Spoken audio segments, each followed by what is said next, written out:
내 하나님 여호와께서 이 여러 민족을 멸절하시고 내 하나님 여호와께서 그 땅을 내게 주심으로 내가 그것을 받고 그들의 성읍과 가옥에 거주할 때 내 하나님 여호와께서 내게 기업으로 주신 땅 가운데에서 새 성읍을 너를 위하여 구별하고 내 하나님 여호와께서 내게 기업으로 주신 땅 전체를 새 구역으로 나누어 길을 닫고 모든 살인자를 그 성읍으로 도피하게 하라.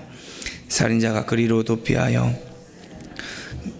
이러하니 곧 누구든지 본래 원한이 없이 부지 중에 그의 이웃을 죽인 일, 가령 사람이 그 이웃과 함께 벌목하러 살림에 들어가서 손에 도끼를 들고 벌목하려고 찍을 때 도끼 자루에서 빠져 그의 이웃을 맞춰 그를 죽게 함과 같은 것이라. 이런 사람은 그 성읍 중 하나로 도피하여 생명을 보존할 것이니라. 그 사람이 그에게 본래 원한이 없으니 죽이기에 합당하지 아니하나 두렵건대 그 피를 보복하는 자의 마음에 복수심이 불타서 살인자를 뒤쫓는데 그 가는 길이 멀면 그를 따라 잡아 죽일까 하노라.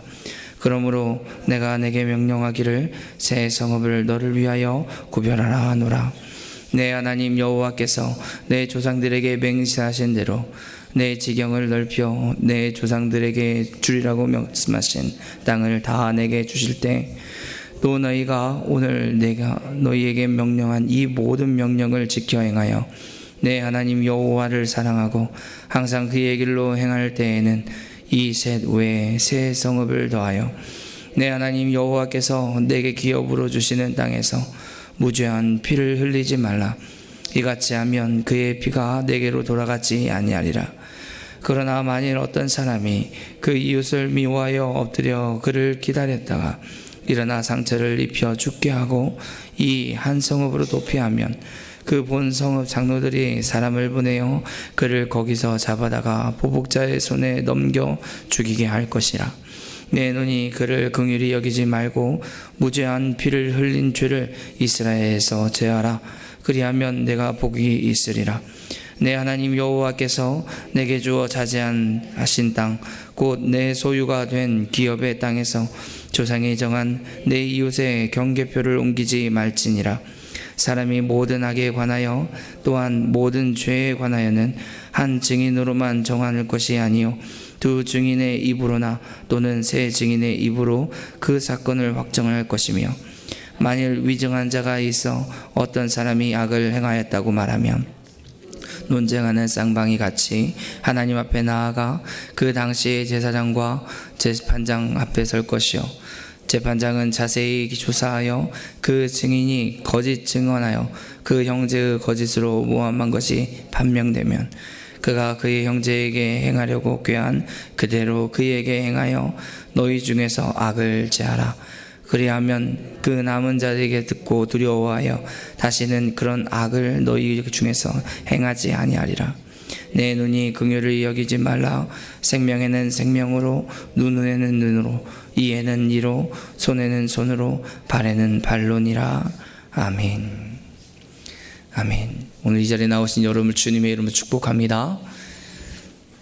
하나님은 이스라엘 백성을 위해서 6개의 도피성을 만들라 이렇게 명령하십니다. 이 도피성의 제도는 고의성이 없이 그냥 우발적으로 살인을 저질렀을 때 저들을 안전한 피난처로 제공함으로써 복수자로부터 그 생명을 보호하고 오히려 무모한 피 흘림을 그리고 보복의 악순환을 막기 위한 것이었습니다. 하나님은 도피성이 여러 곳을 두어 모든 백성이 쉽게 접근할 수 있도록 배려하셨습니다.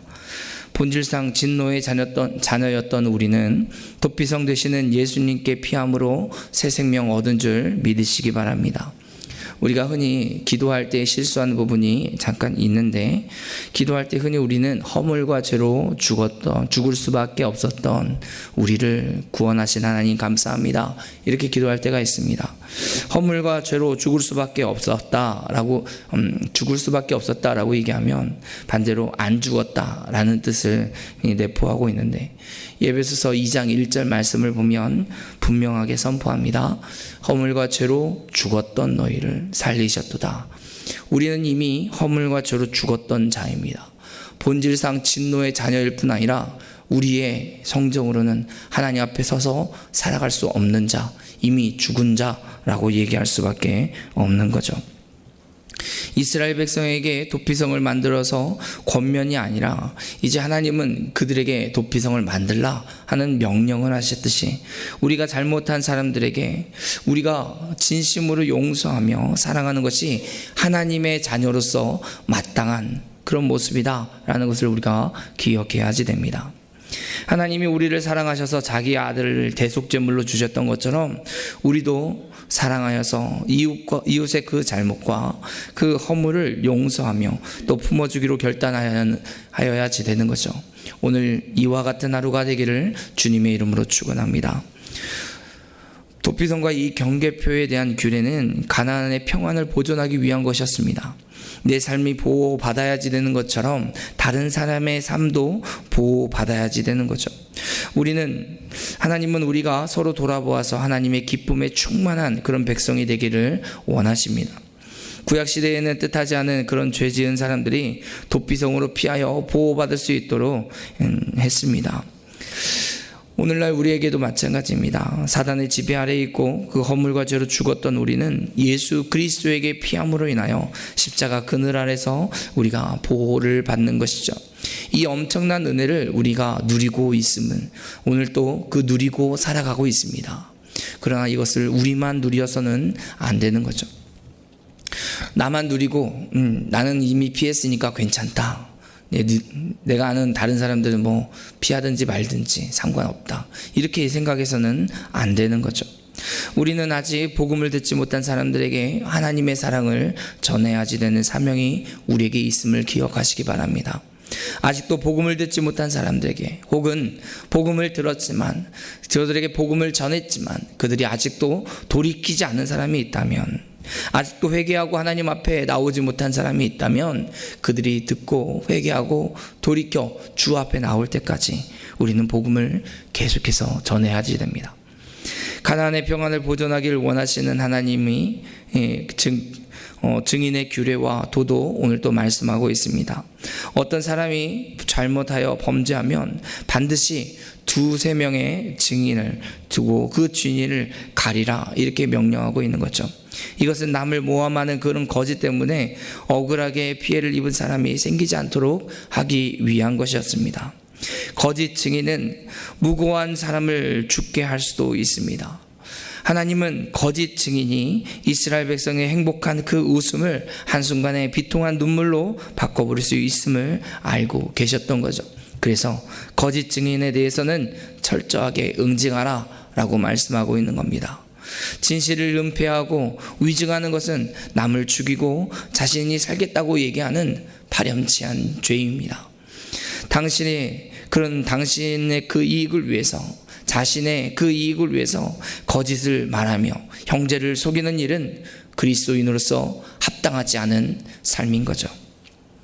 하나님의 사랑을 알고 또 그 사랑의 넓이와 깊이, 길이와 깊이와 높이를 알아가는 저와 여러분이 되기를 주님의 이름으로 축원합니다. 그러므로 인하여서 우리가 주께서 명령하신 그 명령을 따라 형제를 용서할 뿐 아니라 거짓된 증언을 하지 않는 삶을 살아갈 수 있는 거죠. 성령의 소욕을 따라 살아갈 때 성령의 열매를 맺어 살아가는 줄 믿으시기 바랍니다. 오늘날 이 세대 가운데 우리를 세우신 주님 앞에 하나님의 말씀을 듣고 그리스도의 향기로 이 하루를 살아가는 하나님의 백성이 되시기를 주님의 이름으로 축원합니다. 기도하겠습니다.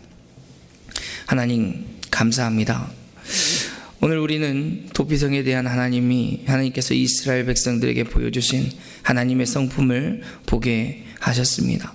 하나님, 그리고 하나님을 더욱더 알아가게 하시니 감사합니다. 우리 삶의 현장 가운데서 말씀대로 형제를 사랑하고 자신의 유익을 위해서 거짓을 말하지 않으며 아직 복음을 듣지 못한 자들에게 계속 복음을 증거할 수 있는 은혜를 우리 가운데 허락해 주옵소서. 감사드리며 예수님의 이름으로 기도합니다. 아멘.